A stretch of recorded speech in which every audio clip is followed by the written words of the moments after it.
bienvenue à la ressourcerie de l'écrivain. Ça, c'est mes cheveux quand j'ai pas pris de shampoing le matin. On se retrouve aujourd'hui pour une vidéo prompte du mois. Donc je suis toujours en retard et oui, j'ai oublié de rattraper mon retard parce que là, on est au mois de février et ce sont les promptes du mois de novembre. Donc à partir des livres que j'ai lus ou dont j'ai parlé surtout au mois de novembre 2023. On va commencer par L'ours et le rossignol de Catherine Arden, qui est le premier tome de la trilogie d'une nuit d'hiver. On commence par 2 citations, suivies d'un prompt. Première citation. Le sommeil est le cousin de la mort, et les deux m'appartiennent. Elle est vachement belle, hein. La seconde.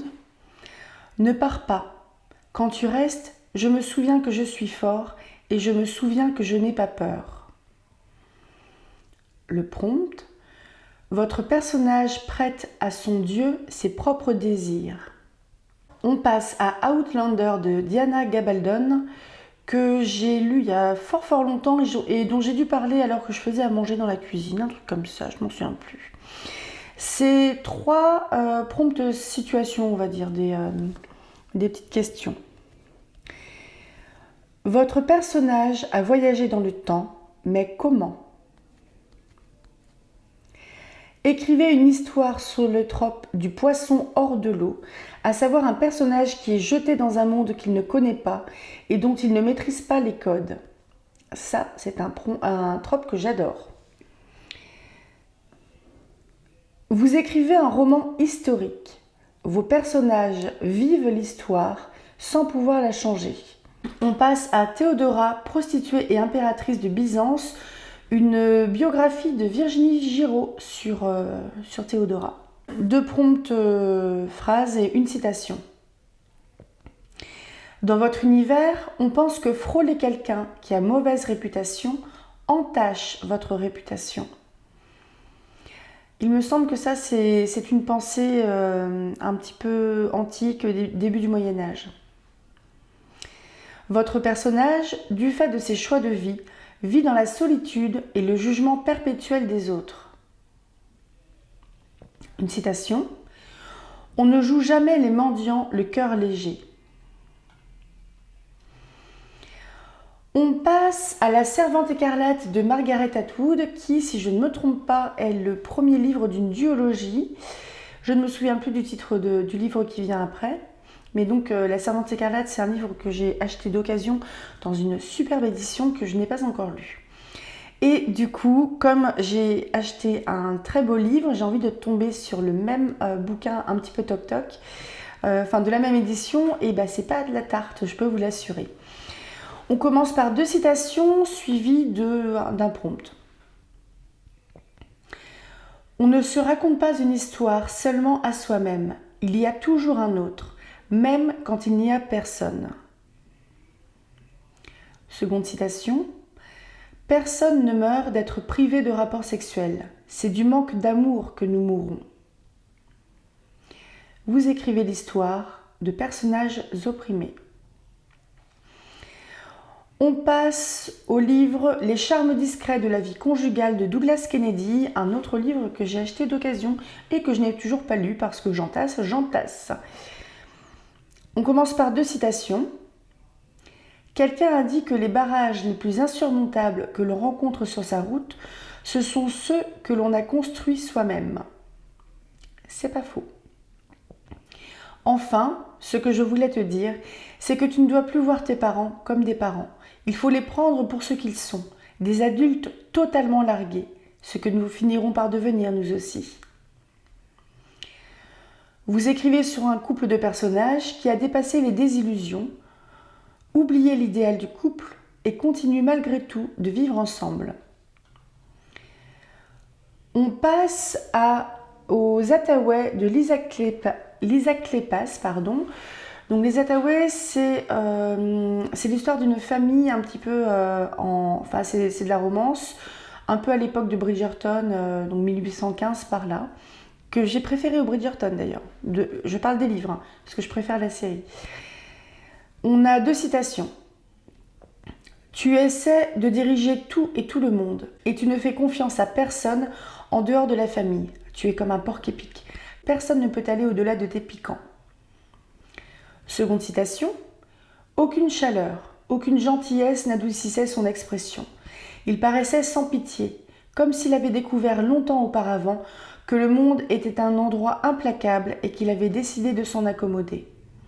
Je pense que c'est une citation qui concerne Mary Penn, qui est un super personnage. Dernier prompt. Vos personnages n'attachent aucune importance à la possession matérielle. Ce que j'avais beaucoup aimé d'ailleurs dans cette famille-là, dont le frère en fait finit par hériter d'un titre, alors qu'ils n'ont absolument pas les codes en fait de la noblesse. Donc ils sont complètement décalés par rapport à cette noblesse qu'ils essayent d'atteindre, et d'un côté c'est super drôle et d'un autre côté ils s'en foutent complètement, donc je trouve ça très sain. On passe à Une étude en rouge de Sir Arthur Conan Doyle, qui est le premier roman sur Sherlock Holmes que j'ai lu pour la chaîne. Si j'ai de la place, je vous mettrai le lien en barre d'informations. Très bon livre. 2 citations. Votre tête, vous devriez vous en servir. Ça n'est pas exclusivement une garniture. C'est du Sherlock. Si je vous révélais toute ma méthode, vous penseriez après tout que je ne suis qu'un type très ordinaire. C'est du Sherlock. Votre personnage a besoin d'être admiré. On passe au Trône de fer de J.R.R. Martin, une série, donc je me cache pas, moi je suis très fan de la série de livres et j'ai lu beaucoup, pas tout, de l'univers. Et j'ai été assez fan de la série télé jusque, je pense, les 2 dernières saisons que je trouve un peu bâclées. Mais c'est une série que je vais relire. Il y aura un petit peu d'actualité par rapport à ça sur ma chaîne. Une citation. La peur est plus tranchante qu'aucune épée. Qui a peur de perdre a déjà perdu. C'est pas faux. Vous écrivez l'histoire d'une famille qui va être séparée un très long moment avant de, peut-être, pouvoir se retrouver ou pas. Vous écrivez une histoire avec une alternance d'au moins 3 points de vue. Je pense que c'est un exercice difficile. J'ai jamais fait encore. On passe au conte choisi des frères Grimm, avec pas de citation, que des prompts. Dans votre histoire, les animaux peuvent parler entre eux, mais les humains ne les comprennent pas. Dans votre histoire, c'est le plus jeune de la fratrie qui est toujours le plus malin. Un truc qu'on retrouve pas mal dans Les Mille et une nuits et aussi chez Andersen. Dans votre histoire, les créatures féeriques sont confondues avec les anges, mais sont-ils bien si différents? Donc, les contes choisis de Frères Grimm, c'est un recueil de contes que j'ai lu sur la chaîne également, donc vous pouvez le retrouver sur la chaîne si vous voulez les écouter. On passe au conte de Terre-Mère d'Ursula Le Guin. C'est une histoire que je n'ai jamais lue, que j'aimerais lire. Dans votre histoire, le mensonge est impossible dans un certain langage. Votre personnage parle souvent par métaphore ou autre figure de style et n'est pas forcément compris de ses interlocuteurs. Votre monde connaît beaucoup de règles, mais rien ni personne n'a jamais interdit de se rendre dans ce lieu en particulier. Pourtant, personne n'y va. Pourquoi ?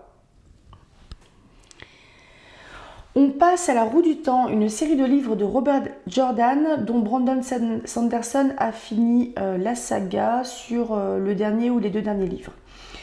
Regardez l'adaptation sur Prime, moi je la trouve vraiment très bonne. Je ne les ai pas lus. Vous travaillez la notion de réincarnation dans votre histoire. Un objet maudit contamine l'un de vos personnages. Et une citation que je trouve très drôle hors contexte, parce que je ne sais pas du tout dans quel contexte, je ne sais pas du tout le contexte qui l'a fait venir, mais elle est très drôle. Je déteste tuer les gens que j'ai invités à dîner. Ça se fait pas. Coucou Hannibal. On passe au livre des Martyrs, une saga de Steven Erikson que j'ai envie de lire également. Avec 2 citations. Il ne sert à rien de commencer quelque chose sans nourrir une certaine ambition. Seconde citation, tu n'apprends jamais. Un petit prompt, votre personnage a été déclaré mort alors qu'il n'en est rien. De fait, il n'a plus d'existence légale. Comment il fait? On passe à La Tour sombre de Stephen King, qui est également une série que j'ai envie de lire, avec 2 citations. Ma vie n'a toujours été qu'amour et mort. Ça met l'ambiance. Croyez-vous qu'il y ait une existence après la mort? Oui, celle que nous sommes en train de vivre, à mon avis.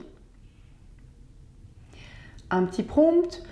Votre personnage a l'esprit troublé par des pensées intrusives qui le déconcentrent.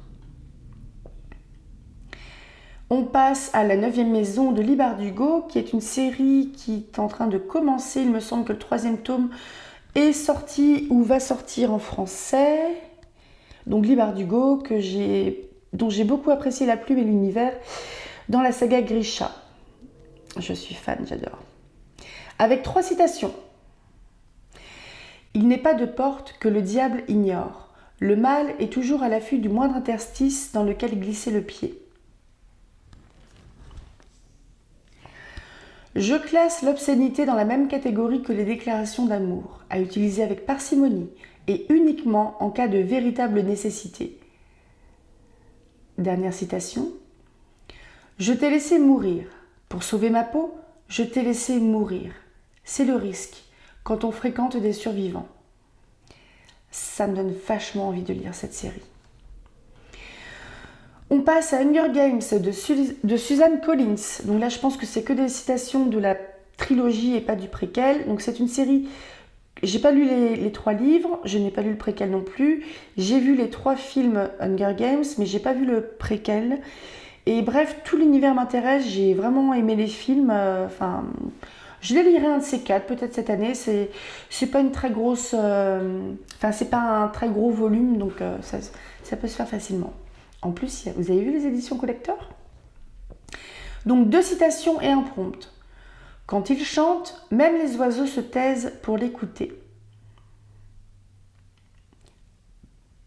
C'est le premier baiser qui déclenche un fourmillement dans ma poitrine, chaud et curieux. Le premier baiser qui me donne envie d'en avoir un autre. C'est très beau ça. Dans votre histoire, les jeunes sont soumis à des rites de passage potentiellement mortels. Potentiellement. Coucou Hunger Games, hein. Et enfin, dernière série de romances cette fois-ci que j'ai lu et que j'ai vraiment aimé. Je parle des Campus Drivers de C.S. Quills. C.S. Quills, je crois que j'ai mis un S en trop. 2 citations et un prompt.